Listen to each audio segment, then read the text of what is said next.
11. Slander within marriage. Biblical law forbids slander within marriage, that is, slander by husband or wife with respect to their spouse. As Clark has pointed out, such slander makes a husband, for example, liable not only to his wife, but also to her family. This law is an important example of case law. If any man take a wife, and go in unto her, and hate her, and give occasions of speech against her, and bring up an evil name upon her, and say, I took this woman, and when I came to her, I found her not a maid. Then shall the father of the damsel, and her mother, take and bring forth the tokens of the damsel's virginity unto the elders of the city in the gate. And the damsel's father shall say unto the elders, I gave my daughter unto this man to wife, and he hateth her. And lo, he hath given occasions of speech against her, saying, I found not thy daughter a maid. And yet these are the tokens of my daughter's virginity. And they shall spread the cloth before the elders of the city. And the elders of that city shall take that man and chastise him. They shall immerse him in 100 shekels of silver, and give them unto the father of the damsel, because he hath brought up an evil name upon a virgin of Israel, and she shall be his wife. He may not put her away all his days. But if this thing be true, and the tokens of virginity be not found for the damsel, then they shall bring out the damsel to the door of her father's house, and the men of her city shall stone her with stones, that she die, because she hath wrought folly in Israel, to play the whore in Israel, to play the whore in her father's house, so shalt thou put evil away from among you. Deuteronomy chapter 22, verses 13 to 21.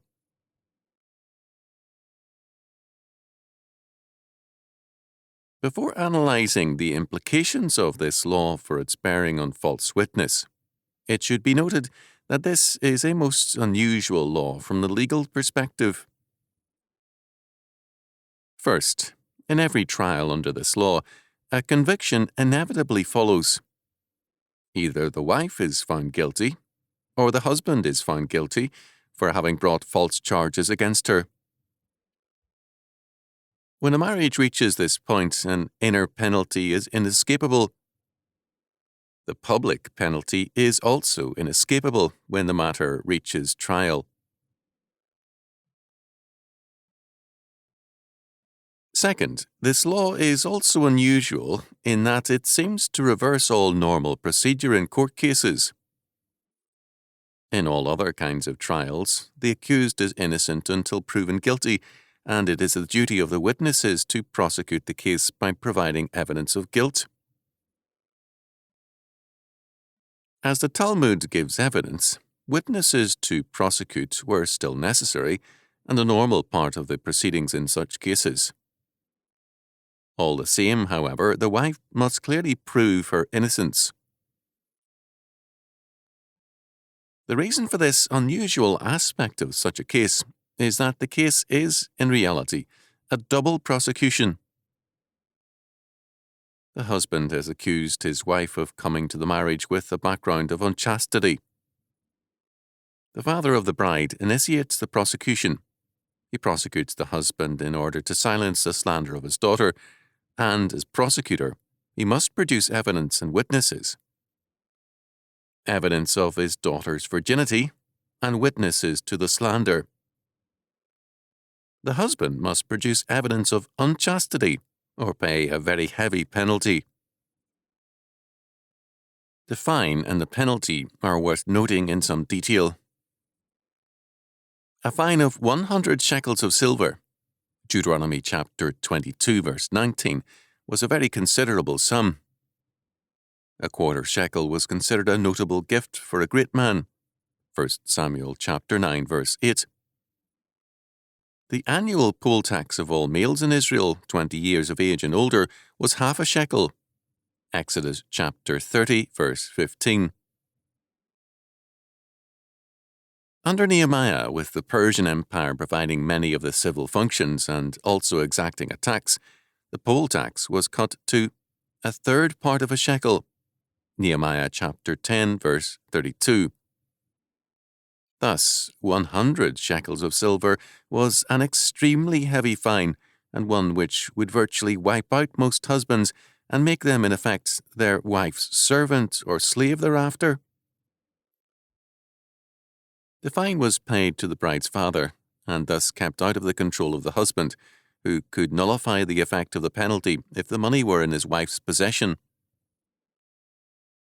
Control of the wife would then lead to control of the money. The father-in-law would not be subject to such control and could administer the funds for his daughters' and grandchildren's welfare.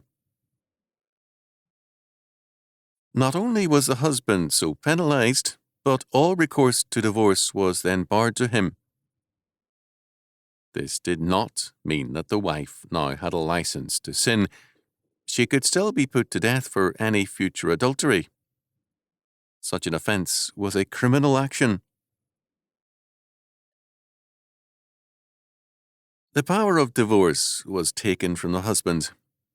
Corporal punishment was also inflicted on the husband. Deuteronomy chapter 22, verse 18. On the other hand, the bride paid for her unchastity with her life. She was stoned to death, an ancient method of execution.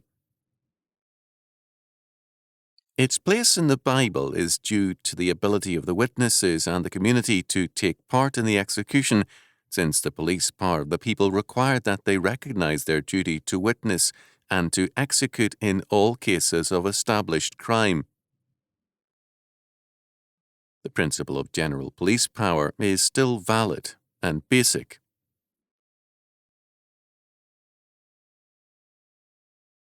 It should be noted that this law has a lingering effect on divorce laws, in that, until recently, mutual consent did not terminate a marriage, but rather actual and proven guilt. Failure to prove guilt nullified the action. Now, to examine the law itself with respect to false witness, certain things must be noted. First, this is case law. If slander by a husband is forbidden and carries such severe penalties, then slander by a wife is also forbidden. If the penalty is so severe for such a slander, then any slander between man and wife carries severe penalties in biblical law. The fine imposed for lesser offences of slander would still be proportionately high.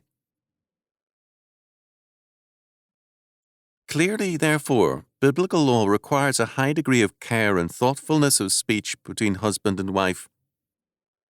Instead of being an area of laxity, where a man and wife can cut loose with carelessness of consequences, marriage is an area where words must be weighed with especial care, because the relationship is so important.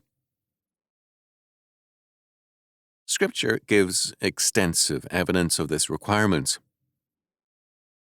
Thus, St. Paul declares that, "So ought men to love their wives as their own bodies. He that loveth his wife loveth himself. For no man ever yet hated his own flesh, but nourisheth and cherisheth it, even as the Lord the church." Ephesians chapter 5, verses 28 and 29. St. Peter calls attention to the behaviour of Sarah and her respectful speech and conduct towards Abraham. 1 Peter chapter 3, verses 5 and 6. An old Russian proverb states the matter pointedly. "A dog is wiser than a woman. He won't bark at his master." Too many men and women are guilty of such stupidity. They bark and snarl at those nearest to them, and the consequence is only unrest to themselves. Any man or woman who belittles his or her spouse only hurts himself in the long run. False witness and a loose tongue bring only dishonour to a person.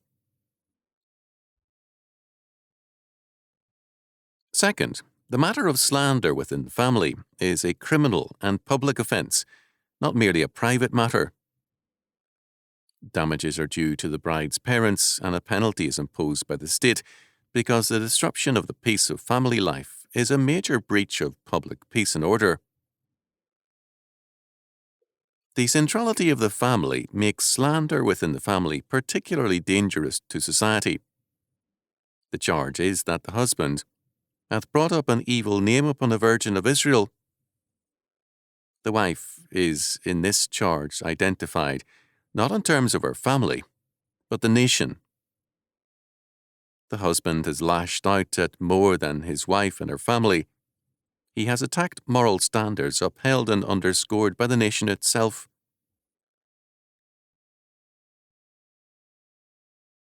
Third, this law in particular fines and punishes the husband. A fine of the wife would be in part a penalty on the husband also, and it would also be evidence of his inability to govern his own home. It is the duty of the husband to be, among other things, the protector of his wife and children.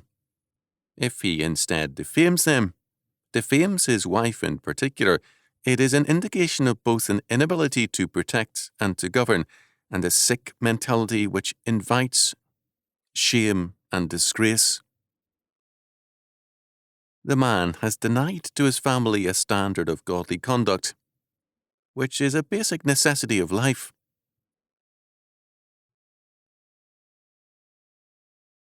Another Russian proverb points out that, if the father is a fisherman, the children know the water. Its meaning is clear. The father's life has a major teaching function. Where the father fails to set a pattern of responsible and thoughtful life and speech, the children are deprived of a major stabilizing and educating force. A husband can defame his wife, not only by speech, but by distrust.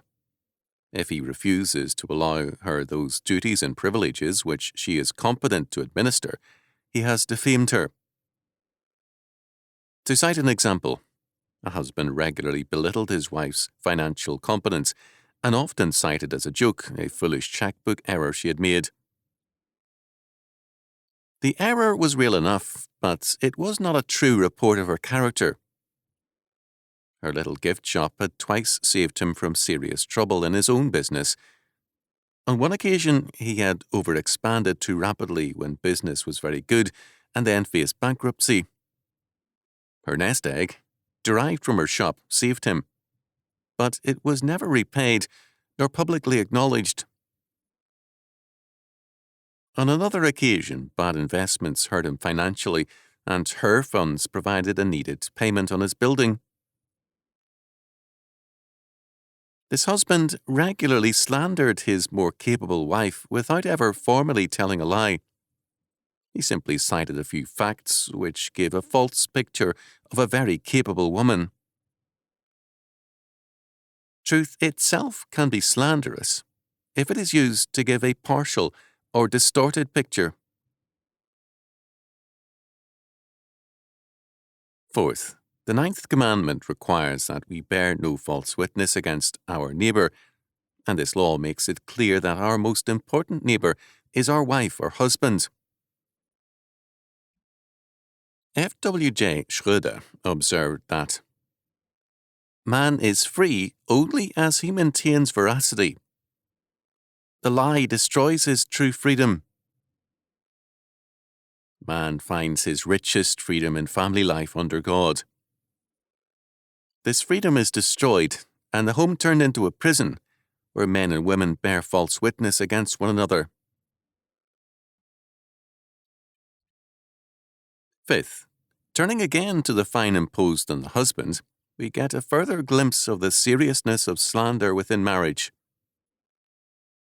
In Deuteronomy chapter 22, verse 29, we see that the fine imposed for rape or seduction in a case involving an unbetrothed virgin and a young man without a criminal record was 50 shekels of silver.